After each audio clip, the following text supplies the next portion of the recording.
Assalamualaikum warahmatullahi wabarakatuh. Selamat pagi anak-anak. Bagaimana kabar kalian hari ini? Semoga semuanya selalu dalam keadaan sehat dan dilindungi oleh Allah Subhanahu wa taala. Baik, pada hari ini kita akan melanjutkan materi kemagnetan dari pembelajaran kita sebelumnya. Masih ingat pembelajaran minggu lalu tentang magnet dan jenis-jenis magnet? Nah, pada video kali ini kita akan melanjutkan tentang bagaimana cara membuat magnet.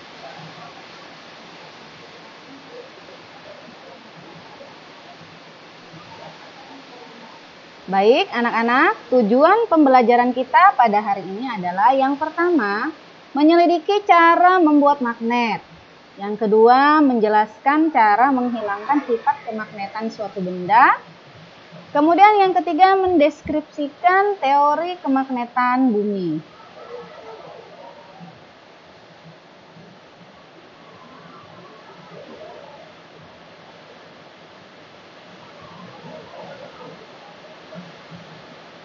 Ada 3 cara untuk membuat magnet.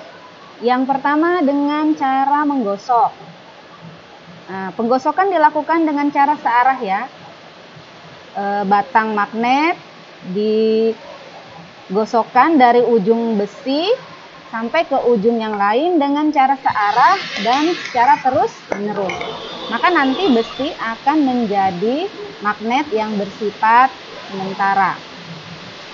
Kemudian cara kedua dengan cara induksi. Induksi itu seperti ini ya. Batang magnet digantung dengan statif, lalu didekatkan dengan besi atau baja. Kemudian dicoba besi atau baja tadi yang sudah diinduksi dengan magnet didekatkan dengan paku-paku kecil. Nah, apabila paku-paku kecil tersebut sudah tertarik ke besi atau baja, maka besi atau baja ini sudah berhasil menjadi magnet.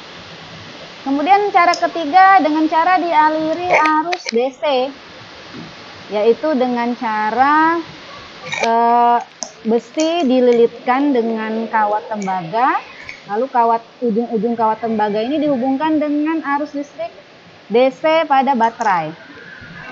Nah, selama ada arus yang mengalir pada kawat tembaga ini, maka besi ini akan menjadi magnet sementara, magnet yang dapat menarik paku-paku besi yang lain. Nah, nanti untuk lebih jelasnya kalian akan menyimak video lain. Nanti pada video lain Ibu akan mempraktekkan bagaimana cara membuat magnet tadi. Nah, selanjutnya magnet yang sudah kita buat tadi itu akan menjadi magnet yang sifatnya sama dengan magnet pembuatnya. Misalnya dengan cara menggosok, maka nanti hasil besi atau baja tadi itu akan sama dengan magnet penggosoknya.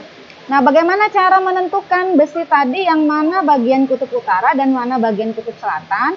Itu dengan cara bagian ujung besi atau baja yang pertama kali disentuh oleh kutub magnet itu akan menjadi kutub yang sejenis dengan kutub magnet penggosoknya.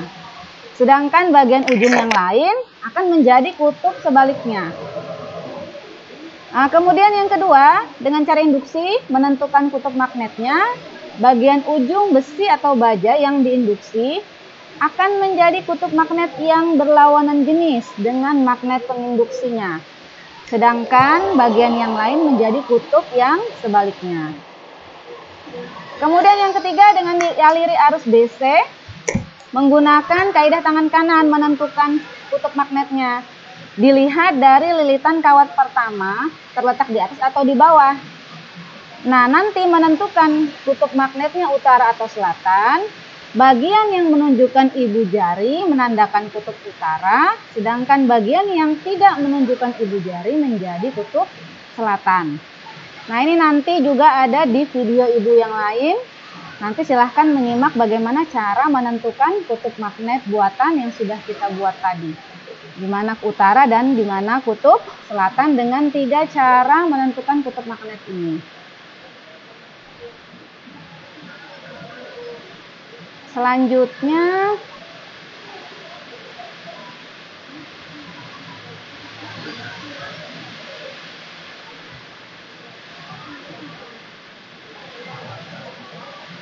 Selain magnet dapat dibuat, dapat juga dihilangkan sifat kemagnetan suatu benda dengan cara dipukul-pukul.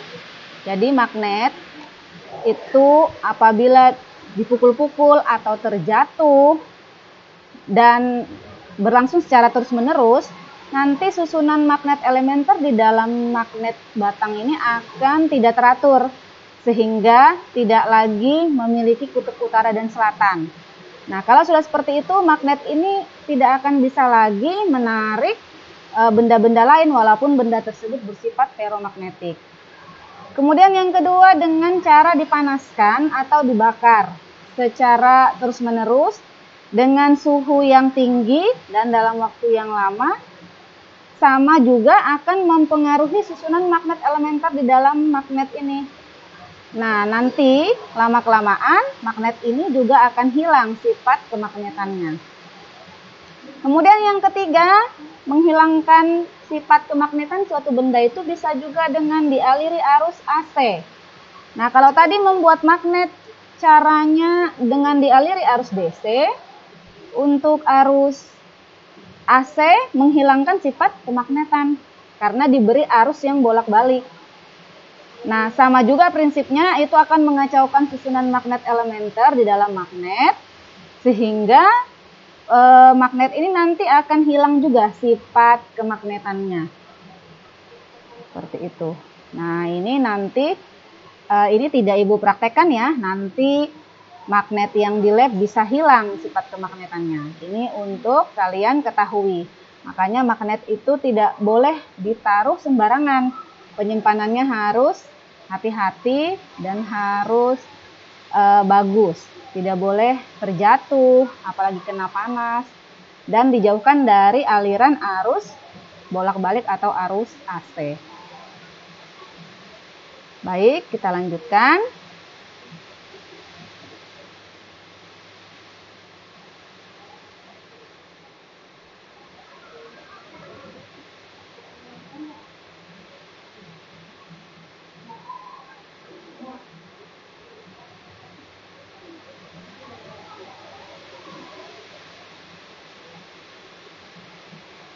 Nah, selanjutnya teori kemagnetan bumi. Nah, perhatikan gambar seperti yang sudah kalian ketahui bahwa bumi kita itu memiliki kutub utara di bagian atas dan bagian bumi bawah itu adalah kutub selatan. Pernah dilakukan suatu percobaan, yaitu ada seorang ilmuwan yang mencoba berjalan ke kutub utara, mengikuti kompas dan mengikuti jarum magnet pada kompas. Orang tersebut berjalan mengikuti arah utara jarum kompas. Nah, sesuai prinsip dasar teori magnet, seharusnya magnet yang sejenis kutubnya itu akan tolak-menolak. Sedangkan magnet yang berbeda jenis, kutubnya didekatkan akan tarik-menarik. Sudah kalian ketahui pada video sebelumnya. Nah, seharusnya apabila orang tersebut berjalan mengikuti kutub utara jarum kompas, harusnya dia akan sampai ke kutub selatan karena kutub yang berkebalikan menarik. Tetapi ternyata orang tersebut benar-benar sampai ke kutub utara bumi. Nah, mengapa demikian? Seharusnya ini bertolak belakang dengan teori magnet yang berbeda jenis. Nah, oleh karena itu para ilmuwan membuatlah namanya teori kemagnetan bumi. Bahwa di bumi itu, di bagian utara kutub bumi, terdapat gaya tarik bumi yang berlawanan jenis kutubnya dengan magnet, sehingga diteorikan bahwa di kutub utara itu terdapat kutub magnet selatan bumi. Nah, sehingga ceritanya, teorinya, kutub selatan magnet bumi inilah yang menarik kutub utara jarum kompas tadi. Nah, kalau dia berbeda jenis kan memang dia tarik-menarik. Nah, sehingga orang yang mengikuti jarum kompas arah utara itu memang benar-benar sampai ke kutub utara, bukan ke kutub selatan. Nah, diteorikan seperti itu. Nah, jadi Dimisalkan di dalam bumi terdapat magnet raksasa yang juga mempunyai kutub utara dan kutub selatan. Hanya saja letaknya berkebalikan dengan kutub bumi yang sebenarnya. Yakni kutub utara magnet bumi berada di sekitar kutub selatan magnet bumi, sedangkan kutub selatan magnet bumi berada di sekitar kutub utara bumi. Seperti ini.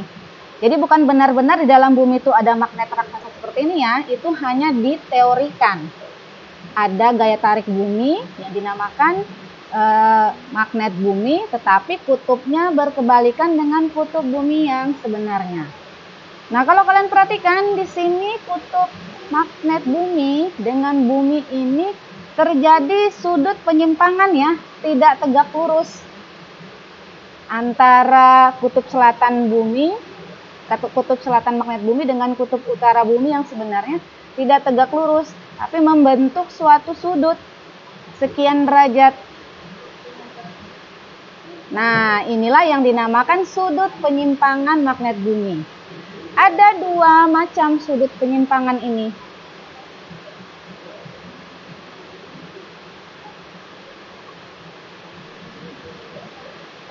Nah, yaitu disebut dengan deklinasi dan inklinasi. Yang pertama, deklinasi merupakan sudut penyimpangan yang terbentuk antara kutub magnet bumi dengan kutub selatan magnet bumi. Sedangkan yang kedua, inklinasi merupakan sudut penyimpangan yang terbentuk antara kutub magnet bumi dengan horizontal bumi. Nah, kemudian ini adalah merupakan contoh penerapan elektromagnet dalam kehidupan sehari-hari. Jadi ini hanya beberapa contoh yang Ibu tampilkan. Masih banyak lagi contoh penerapan magnet dalam kehidupan sehari-hari. Ini hanya contoh seperti bel listrik, saklar, alat pengangkat besi. Masih banyak contoh dalam kehidupan sehari-hari yang lain selain ini, yang menggunakan prinsip kemagnetan. Baik, kita lanjutkan.